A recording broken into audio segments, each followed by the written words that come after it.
We are all of us believers. We're all religious. And religious is to believe in a symbolic expression of the rules that exist so a society can function day to day.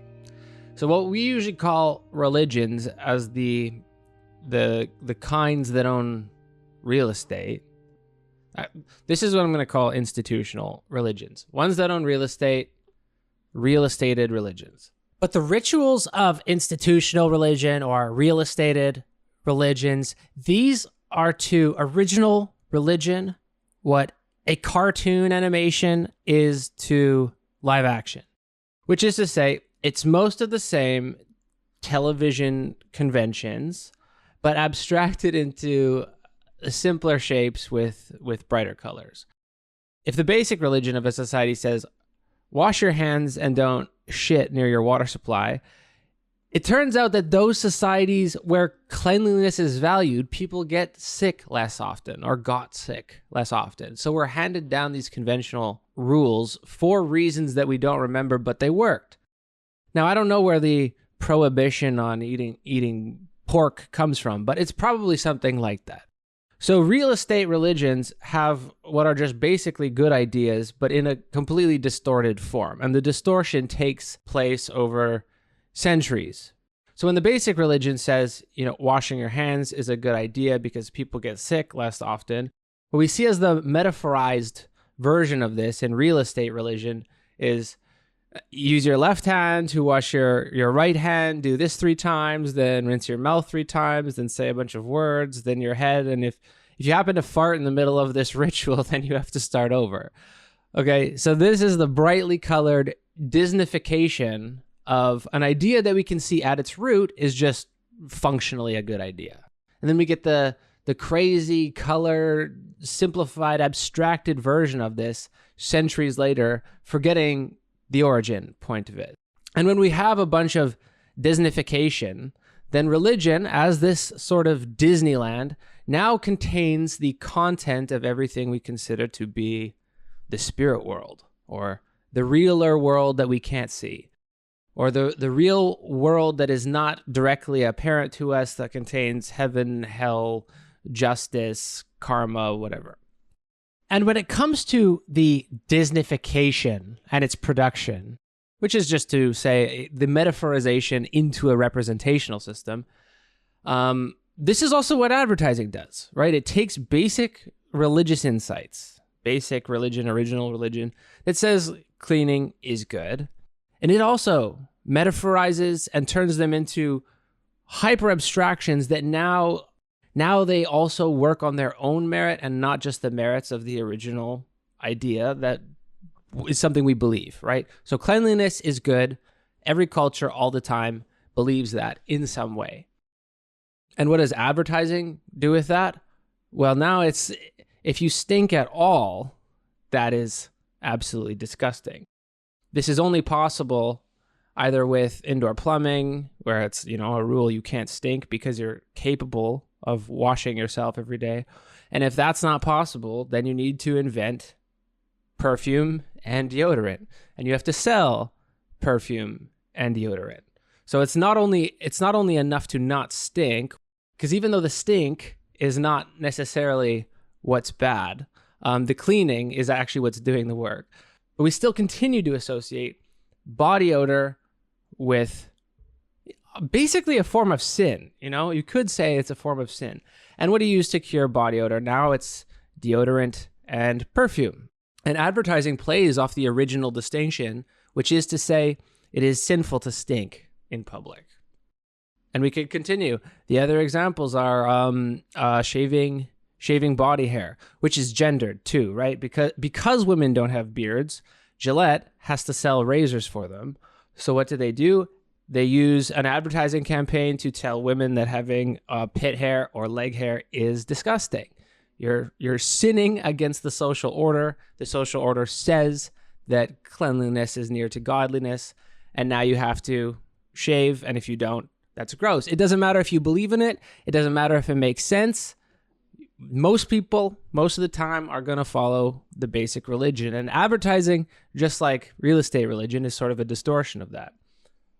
One more example is teeth whitening. I remember this very vividly because I think in my lifetime this has been created. But I remember seeing a commercial where there's like a man and a woman. They're kind of smiling at each other from across the room. The woman gets up to go walk towards him. And as she does, he smiles and his teeth are yellow. And there's like a horror music sting. And she makes a disgusted face. And instead of walking up to him and talking, she walks past him.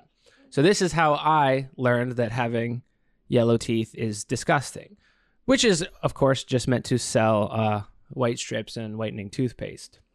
So all of these work because they are metaphors for the tenet in basic religion that cleanliness is good. And the weirdness of either of laws created by advertising or laws created by religions, as opposed to, I was going to say pragmatism. I don't want to call it pragmatism because it's not pragmatism in original religion. Like, it's more akin to a random mutation. Like, it's an accident that human societies, every single one, a repeated accident, but it's an accident that we have cleanliness, basic rules and expectations. Because every single one of these expectations precedes germ theory. So it had to be some sort of trial and error where we discover that if you're washing your stink off, your society is healthier. And of course, it's not because the stink itself is harmful. It's because there's bacteria and germ theory and everything that we know about it now. But all of this stuff, original religion places expectations of cleanliness on you because it works. We don't know why, or the people that are doing it don't know why it works, but they don't argue with it. Just like we don't argue with the fact that yellow teeth are unattractive and that women shouldn't have hairy pits. What are you going to do? Argue with that? You can. It won't work. So all of this stuff that constitutes the spirit world, it stays at bay, generally, until there's a social crisis. And then the spirit world bursts into the world of convention, and suddenly we, again, have modern witches and modern demon hunters and end-time cults that are processing a declining social situation into its symbolic sense. So I guess just that's to say, to have a better understanding of what social crises consist in, you have to have a sense of what religion is saying about it and doing about it. You're going to have some that say, and I've heard them saying this, that social crisis, this is because of a lack of morality. Postmodernism did all this, or because we have strayed from tradition or meaning or the true way, whatever that is. The true way, registered trademark, usually it's Judeo-Christianity, which is an odd conflation, but for reasons I'm not going to go into today. Anyway, traditional morality. The crisis is caused by a loss in traditional morality.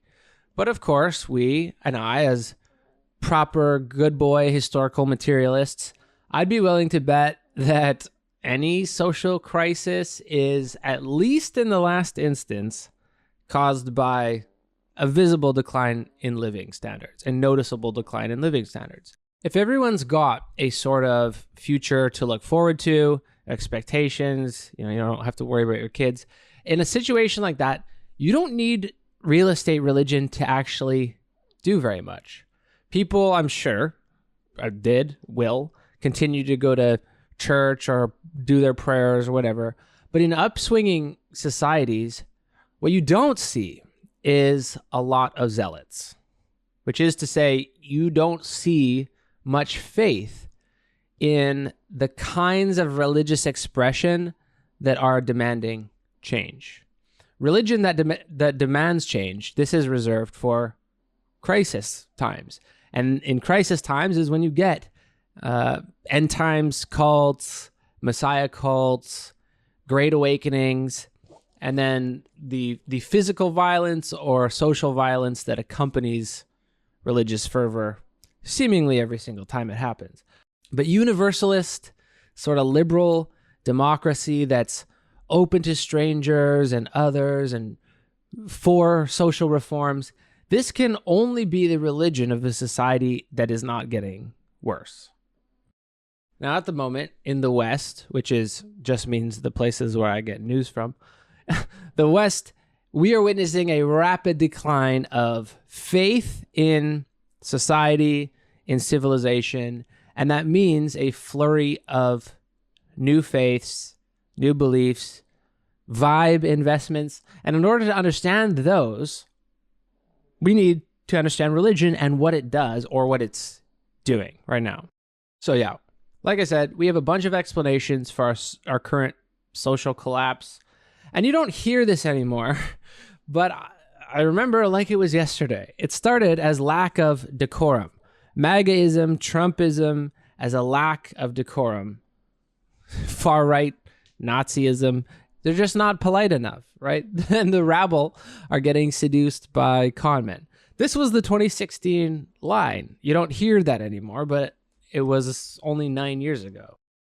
Today, the only correct object of faith for at least half seems to be some form of millenarianism. Like, there are a bunch of liberals just saying, no, we were on the right track, now we're getting off it.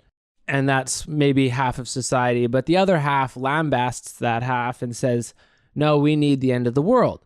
Which is to say that in a spiritual sense, the West, whatever, that the West cannot be saved. And a new world has to be born. And for it to be born, someone has to usher it in for us. Because again, like I said last time, religion is really just about not having to change your habits.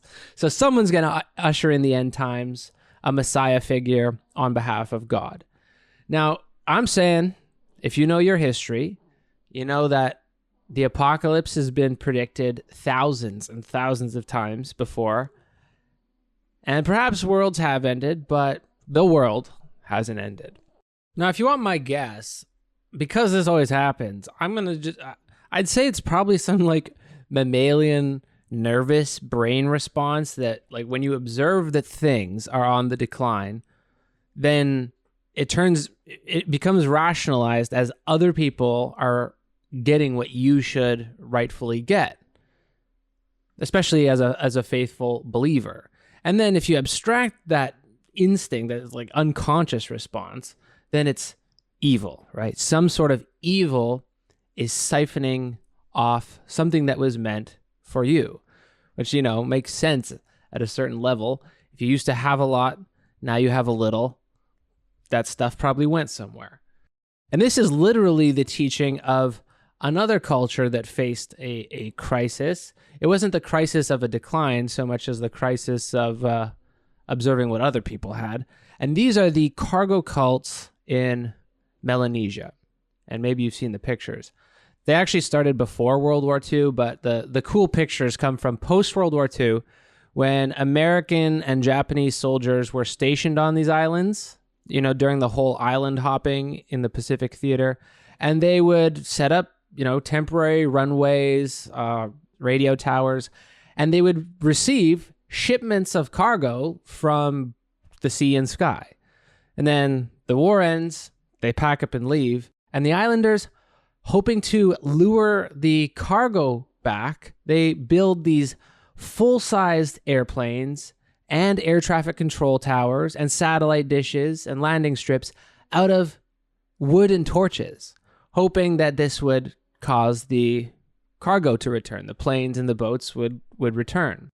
And usually when this is described, it's described in terms of them not understanding causality. But this story gets weirder.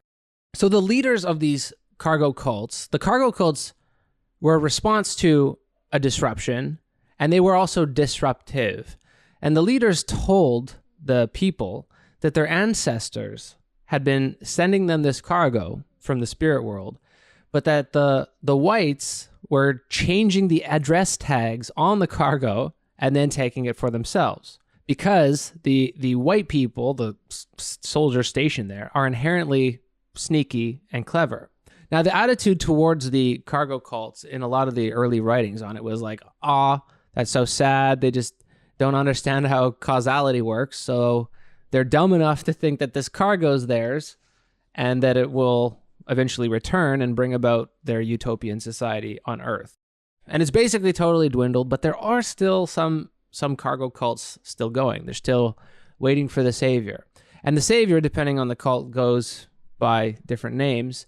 I think the most famous is the John Frum cult, where they take out the American flag and march around doing military drills, hoping that John Frum will return one day with the cargo. John Frum, it's probably, most likely, it's an abbreviation of the original name, John from America. But John from America, to this day, for those who believe in him, he's working behind the scenes.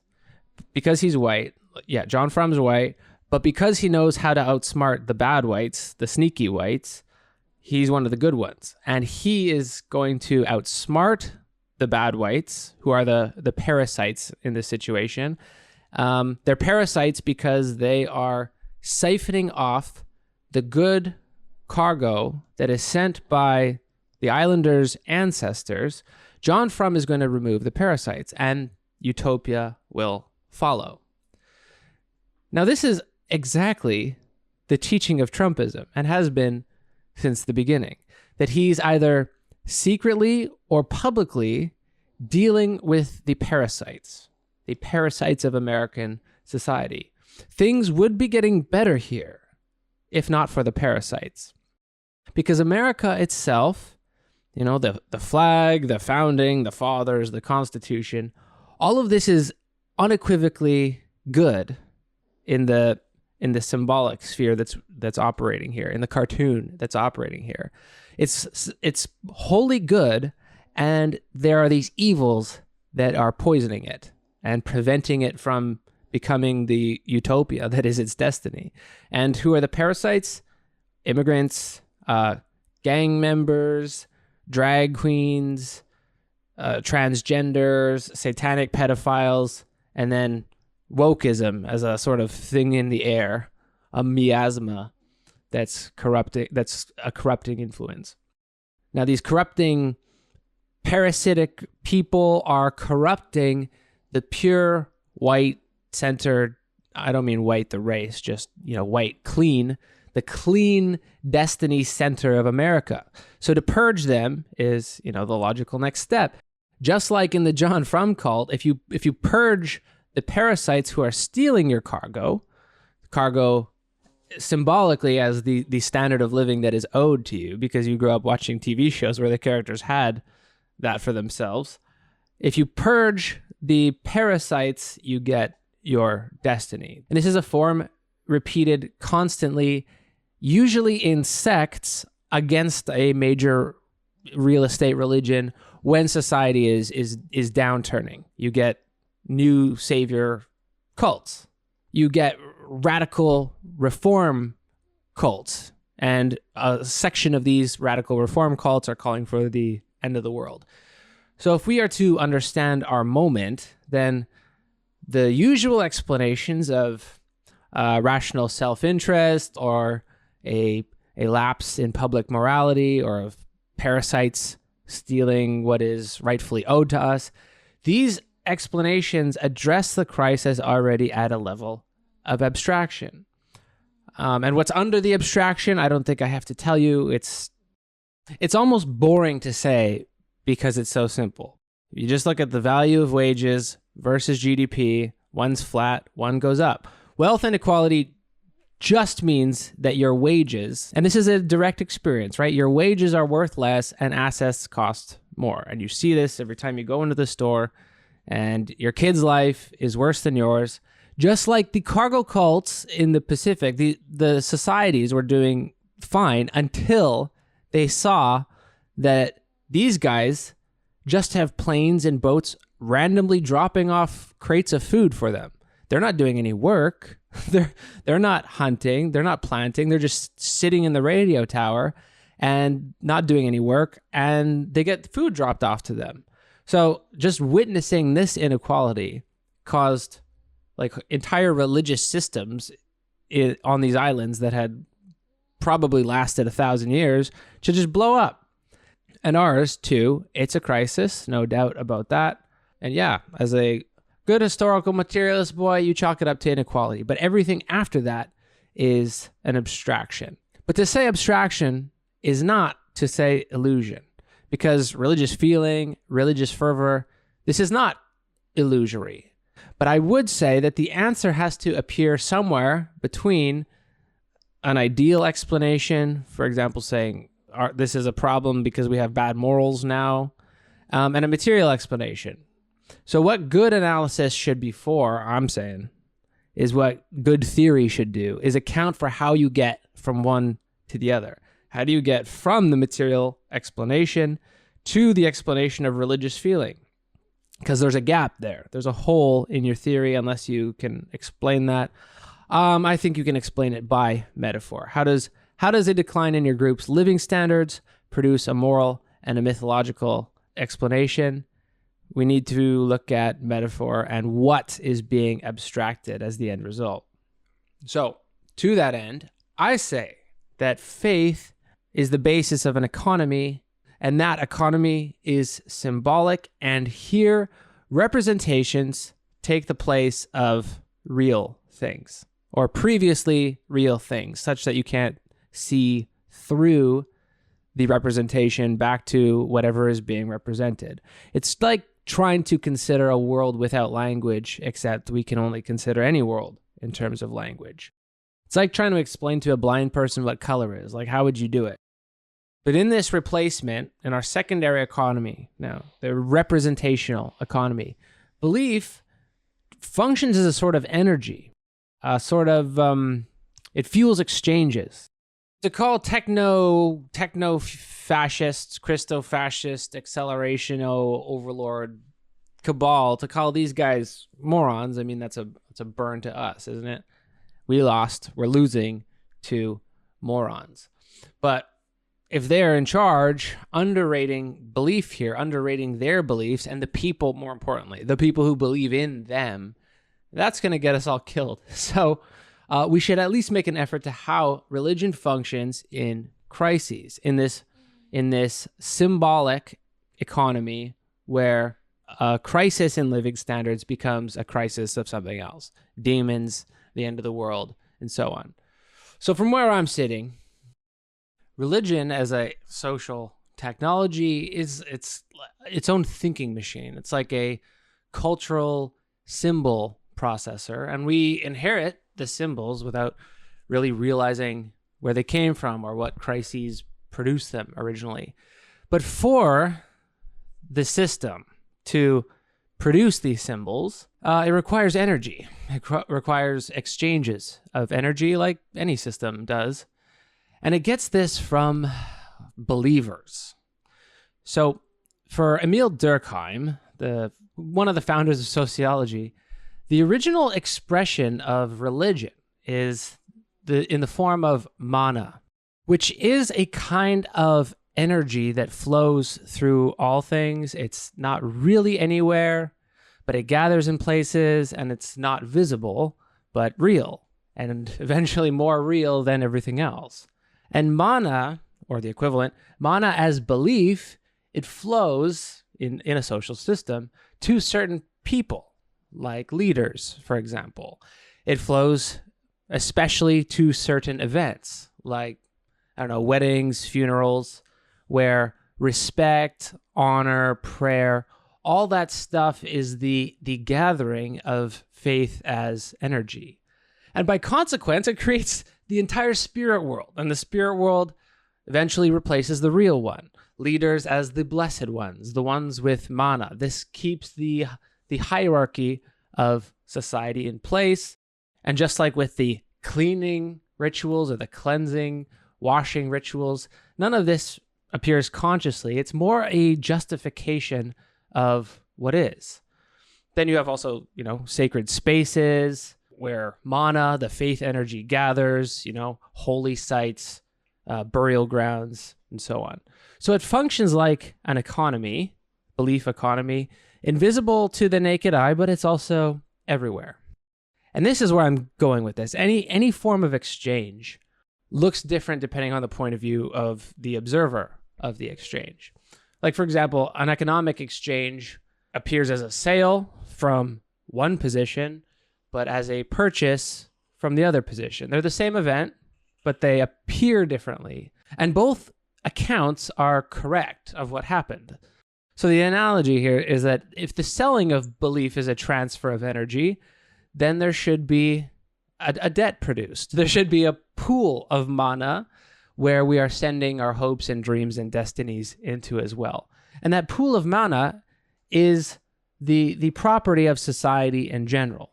And the mana clumps eventually cluster and they become holy animals versus profane animals, and then they become gods of this area or that area, the god of this river. Then as it abstracts, it becomes a god of justice and the god of love. And then eventually we get one infinite pool of mana, which is the god outside of nature. So the flip side of belief, as seen from a different angle, just like the purchase and the selling are two descriptions of the same event, but we need an equivalent with belief. So drawing from Baudrillard, we just call that seduction. And religion, as well as the products of religion, messiahs, gods, these are nothing if not seductive. And now all this is a kind of complicated way of saying that we don't believe in anything arbitrarily. So when we look at the past to judge it as compared with the present by whichever metric, which is why anyone brings up the past who's not a historian anyway, is to recall the symbol of it, the produced symbol of it. And even when we look inside the computer of religion, this sort of black box, and if we try to introspect, how has this affected my mind? How has this affected me? When we arrive at the attempt to think of what we are thinking, and is this spontaneous or is it caused elsewhere? It's part of the ritual practice of philosophy. Trying to think of thinking itself, introspection or meditation or whatever, your mind is already littered with religious artifacts. Like the soul's real, even though it doesn't exist, but it's real in the sense that I become something to be looked at while introspecting. I become a thing. And it's not just me who becomes a thing, but all things become things. And into our comfortable world of things, science arrives on the scene at some point and breaks off into other methods of description. And we find ourselves increasingly in the embarrassing position of discovering that a lot of real things don't actually exist. Unsurprisingly, the fact of things not existing doesn't affect religion or public life in the least. Like time is real, but it might not exist. It almost certainly doesn't exist the way we experience it. But that existence or non-existence is completely irrelevant to society, which depends upon time existing in a certain way. And sometimes time is linear, sometimes it's cyclical, but however it goes, it's real. Even if we could prove it doesn't exist, it's still real. And everyone is religious in the sense of continuing to believe in things that they know to be absurd. Being in society is like the kayfabe aspect of professional wrestling, which is even if you know it isn't real, you yet do it anyway. And this is exactly what happened with the cargo cults as well. They continued doing their rituals, building planes out of bamboo, after they were told what planes really were. Even after the leaders were all loaded up on a plane, taken to Australia to see how the sausage is made. After that, they went back to their islands, even more invigorated than ever, to keep waiting for that cargo. Now, why do they do that? Why do we do that? Well, of course, real cargo is not made of goods and metal and food. The real cargo is made of faith. So perhaps Elon and Trump and Farage will not make my experience better, but the act of faith itself is worth more than the chance that it's wrong. So to say that another way, as much as I'll put it in first person terms, as much as I know that all the arguments against the existence of self-identical objects is wrong, I still believe in them, even knowing it's absurd to. And it seems that even the least religious people we can point to, Diogenes apparently lived in a barrel in public, but he didn't live in a barrel in the wilderness, right? He lived in a barrel in the middle of town and, pissed on people and masturbated publicly in the middle of town. And yet, he still obeys the rule of grammar while being apostate to the social religion. So religion as a social technology, its purpose seems to me to be turning what we already want to believe into metaphors. And this is one of those things, like I can describe it happening, but I don't know why. This comes from some primal, originary thing that worked, something that just worked itself out, that metaphors work this way when it comes to our thinking. And yeah, I don't have an explanation. I don't know why, but I can see what it does. And that is that metaphors seem to be easier to process. Things are easier to process than processes. And as we are in a broad crisis of civilization, owing to the explosions of new religious fervor, even though they don't all look like QAnon, but damn, QAnon is profoundly illustrative. It's a fully formed folk religion bearing all the traits previous, but it doesn't look like that to anyone who's inside it, which is another truism. A cult's never a cult when you're inside. It only looks like a cult from the outside. So I've been using this broad term, crisis, saying that an individual turns to religion in times of crises, and also that cultures do, or subcultures do. But religion's a little like politics in the sense that in an upswing, in a time of improvement, you don't really need them very much, right? They sort of flare up as a response to spiraling, something not going very well. And not going very well means, of course, in the last instance, that if you trace the causal chain backwards, is it living standards, relative living standards, are they going up or down?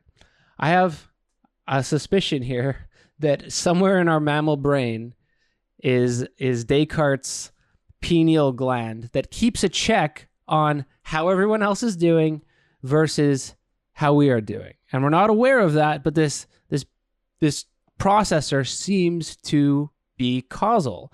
It measures the social vibe for us, and we can tell or feel, maybe, whether we are on our way up or on our way down. So then we get back to belief as this thing that's being processed. The input of religion, just like the input of advertising, is the social structure at its most basic. Not rational arguments for the social structure, just the things we believe automatically, like clean is good. Original religion, I've been calling it that. I don't know if that's the best word for it, but it's just the minimum required expressions of faith in society that keep it going on a day-to-day level. And the fundamental expectations, they're pretty easy to do.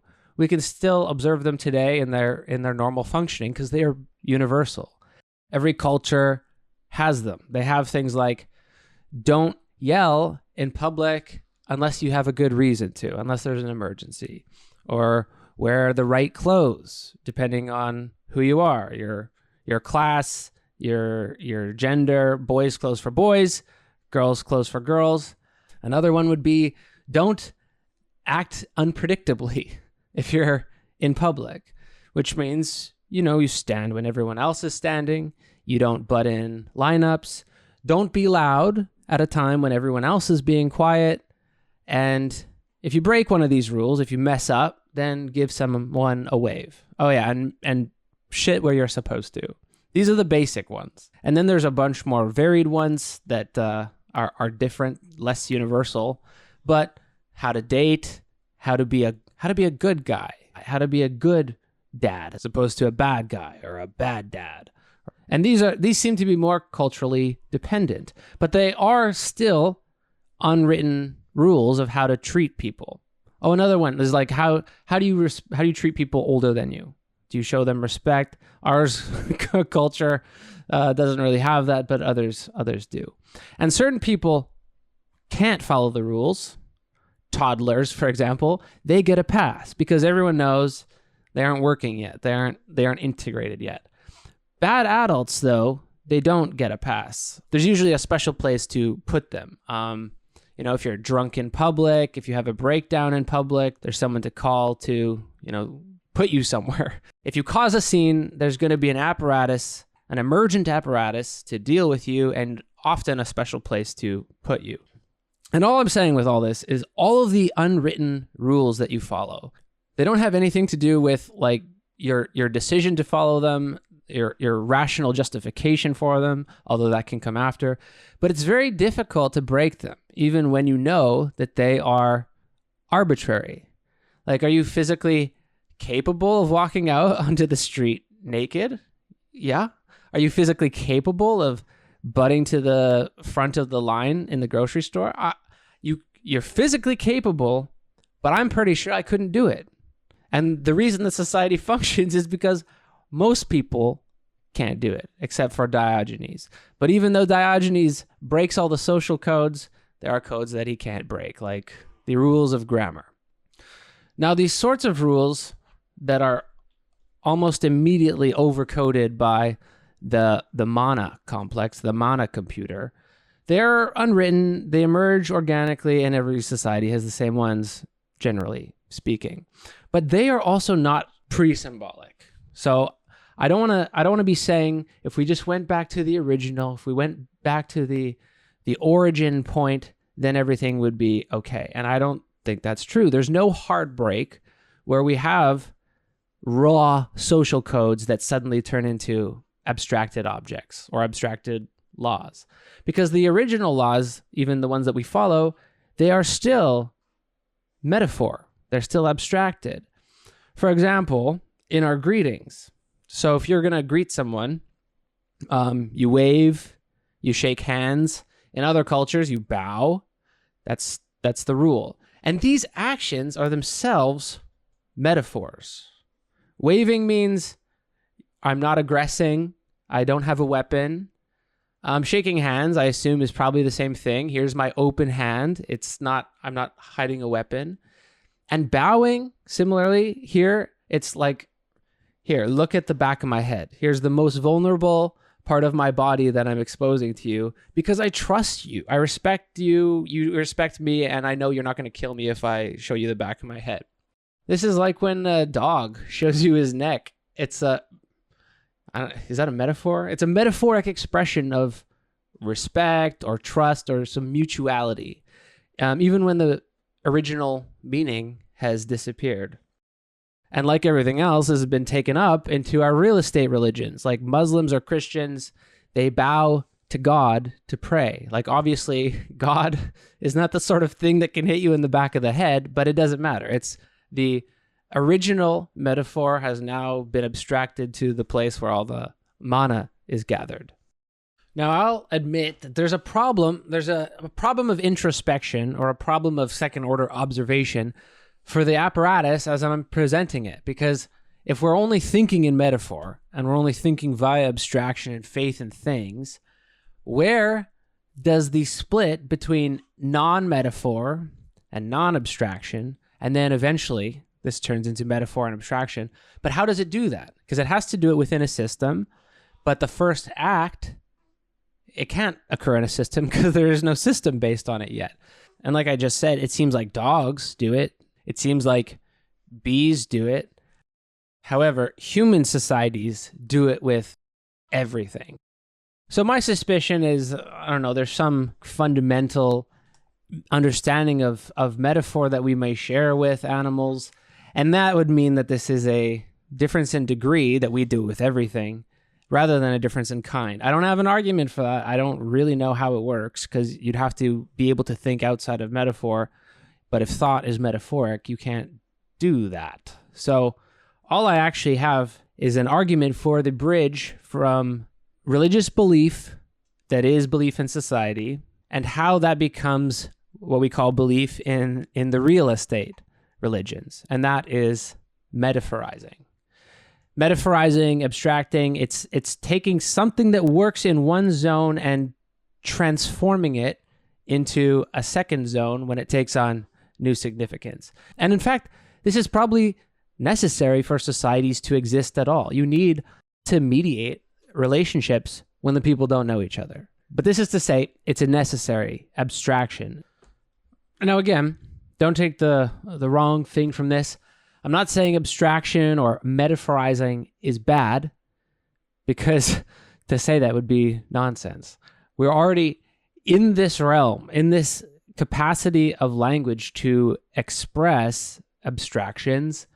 There's no way to undo it. There's no way to go back to whatever processes gave rise to the things that we see. And it might, in fact, be a socially necessary abstraction. Like, you need a general understanding of law, or even just rules, for it to mediate the relationships between people that don't know each other. This is to say, though, that as a necessary social abstraction, not every part of it is necessary. Like, you can believe too much in the spirits, you might say. And this is the problem with zealotry and radicals and cults sometimes, is that they believe so much in this spirit dimension. They believe so much in the machinations of this spirit world that they become antisocial. And there's not really a way to draw the line between appropriate antisocialness and inappropriate antisocialness. You just have to see when you get there. Now, another problem for me that might be relevant here is, how is it that we get from the basic code that we can see now looking back, they're strongly tied to a purpose and an end. This basic side of religion functionally works in some way or another. So how does a good rule, one that works in some way, how does it turn into the cartoonish religious laws that everyone now knows and mocks, which are at best weird and at worst just bizarre nonsense?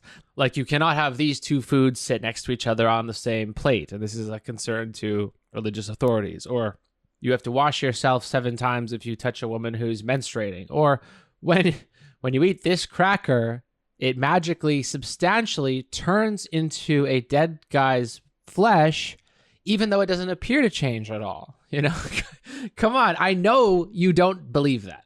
Just like if I told you that I'm a miniature space giant, which is why I appear to be human-sized, you'd be like, come on. I know you don't believe that. The good code arises and then provides some functional use to the society and some advantage, like a measurable advantage. And then these get to crazy rules that are never allowed to be changed, except in like crises, reformations.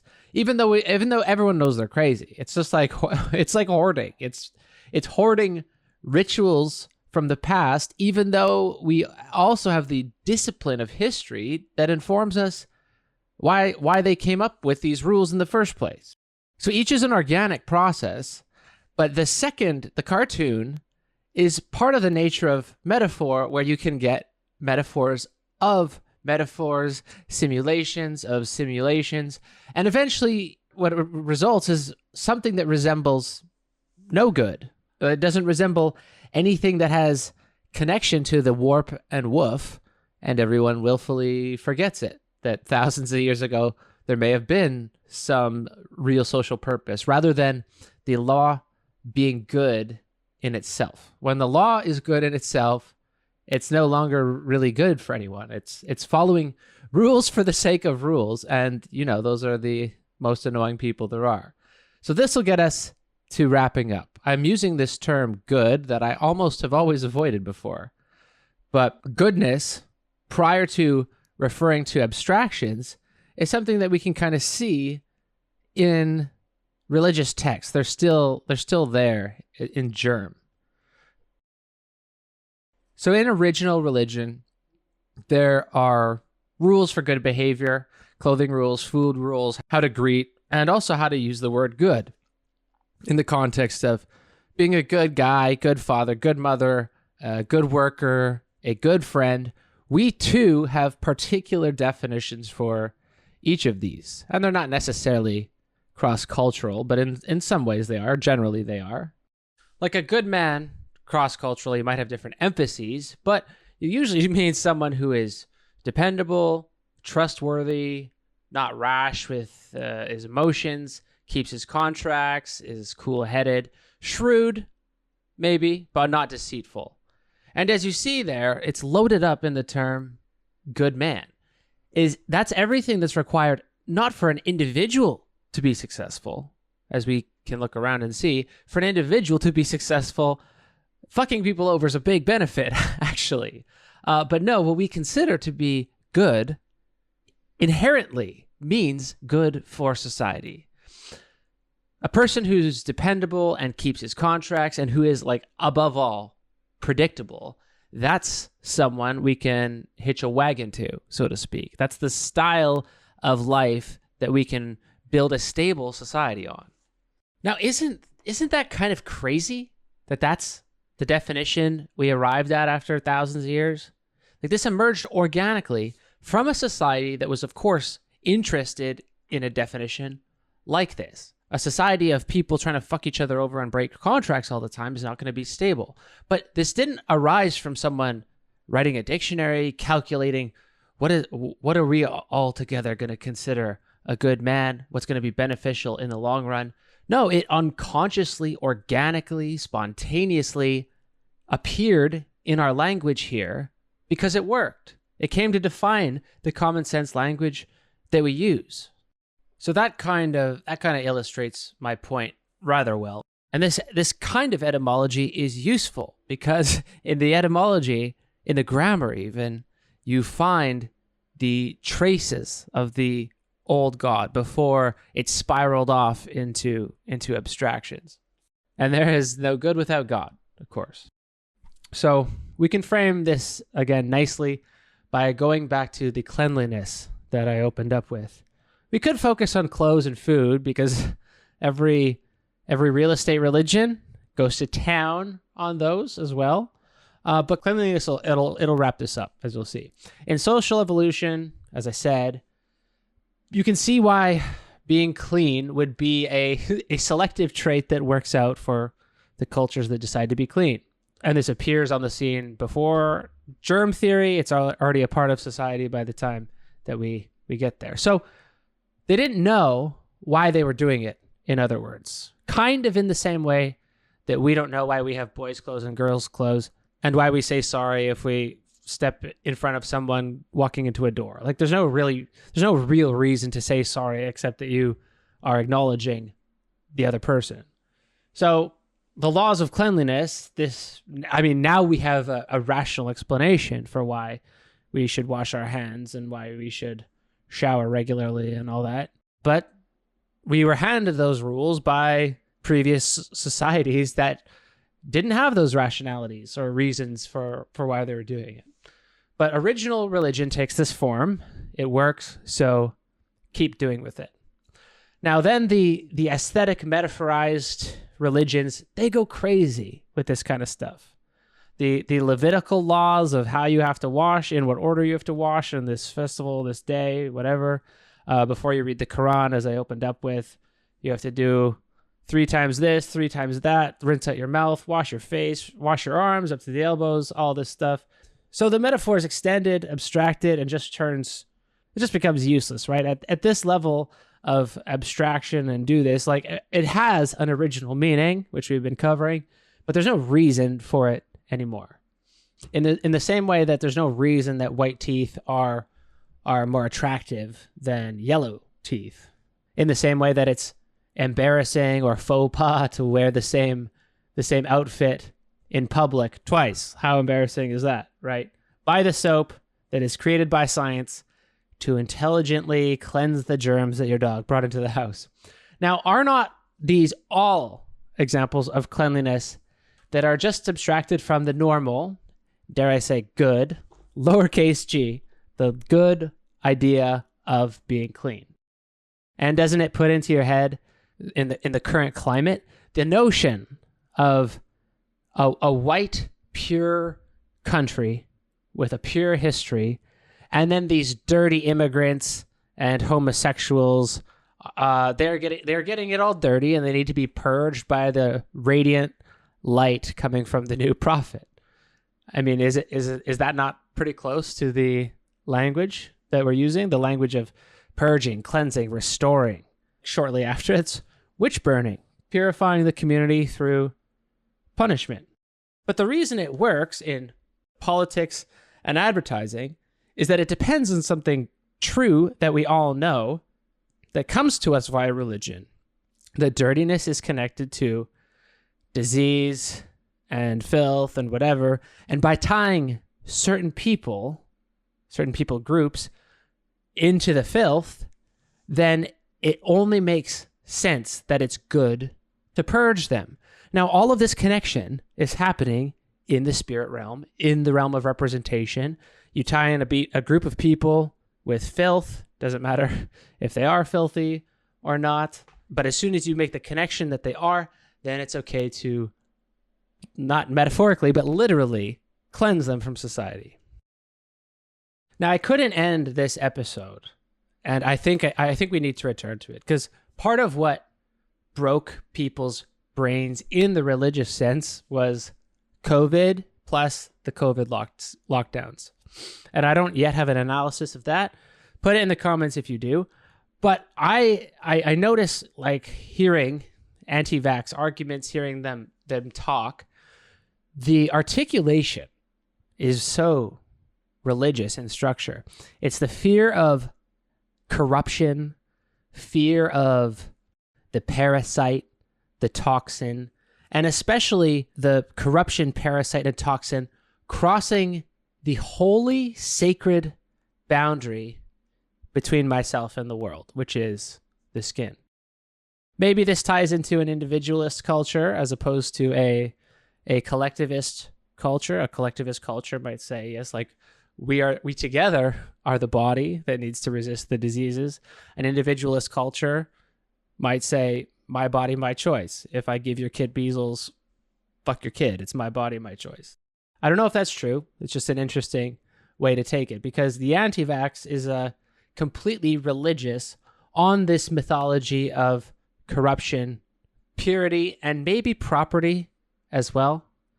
But from that point of view, I'm sorry to say, it's entirely rational. The rationale for vaccines comes from science, which might be true in its own sense, but it's not true for the religious mythological person in their deciding moment. Because in their deciding moment, they see it is not good for people to put a bad thing through my skin into the core of my being. They want to corrupt me. This must be bad people. The Fauci ouchie and the Democrats are trying to poison me through the only barrier I have against evil, which is my own skin. So it's entirely reasonable from a mythological perspective to say that's bad. And I can see why they say that's bad.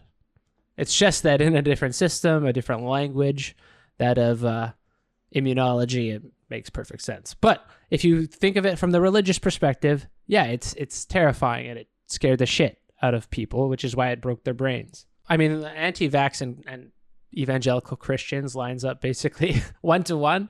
So if they believe that society is run by satanic pedophiles, then the notion that their highest goal would be to corrupt the purity of your soul, and you're trying to homeschool your kids to keep them safe from the corruption of the satanic pedophiles, then of course they would also try to put poison into your body past your skin barrier to corrupt you too. So religious explanations on their own terms, they always sound cultic like this.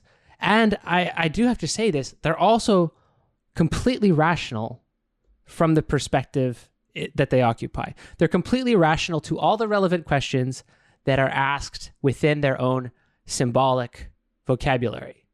And so we end up with a very black and white world. on the white side, on the side of the light, there we find cleanliness. Cleanliness in its abstracted sense.